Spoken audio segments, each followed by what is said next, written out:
கிருபையும் நிறைந்த எங்கள் தூய பரிசுத்த பிதாவே, உம்மை ஸ்தோத்திரிக்கிறோம் அப்பா. இந்த கால வேளையை உம்மை நோக்கி பார்க்க கிருபை செய்தீரே, நன்றி அப்பா. கடந்த நாட்கள் முழுவதும் கண்ணீர் மணி போல எங்களை பாதுகாத்து வந்த உம் தயவிற்காக நன்றி செலுத்துகிறோம். இன்றைய நாளையும் உம்முடைய கரத்தில் ஒப்பு கொடுக்கிறோம்.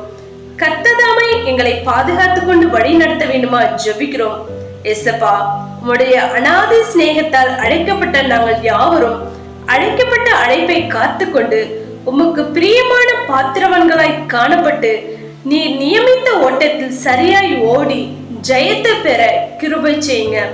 கர்த்தாவே, உம்முடைய நித்திய சுவிசேஷத்தை உலகமெங்கிலும் சுற்றி அறிவிக்கிற பிள்ளைகளாய் எங்களை மாற்றுங்கப்பா. தடைகள் யாவற்றையும் நீர் தகர்த்தி போடுங்க.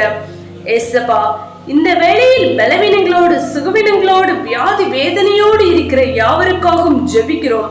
கர்த்ததாமே யாவருக்கும் நீர் பூரண சுகபலன் ஆரோக்கியத்தை கொடுத்து வியாதிலிருந்து ஒரு விடுதலையை கொடுத்து நீர் ஆசீர்வதிக்க வேண்டுமா ஜெபிக்கிறோம்.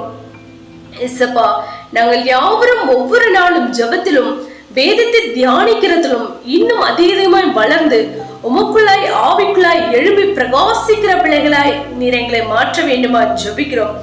எஸ்ஸப்பா, அப்படியே உம்முடைய பரிசுத்தவான்கள் யாவரையும் தேவன் தாமே உம்முடைய கரத்துல ஒப்பு கொடுக்கிறோம். நீர் அவர்களையும் பலப்படுத்தி ஆசீர்வதிங்க. உம்முடைய வருகைக்கென்று அநேகரை ஆயத்தப்படுத்த நீர் உம்முடைய பரிசுத்தவான்களை எடுத்து பயன்படுத்த வேண்டுமா ஜெபிக்கிறோம்.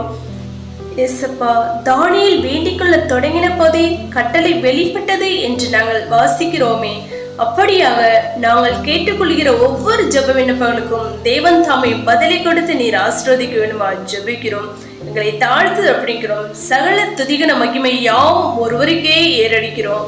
நஸ்ரேயனாகிய இயேசு கிறிஸ்துவின் நாமத்தில் ஜெபிக்கிறோம் எங்கள் ஜீவனுள்ள நல்ல பிதாவே, ஆமென்.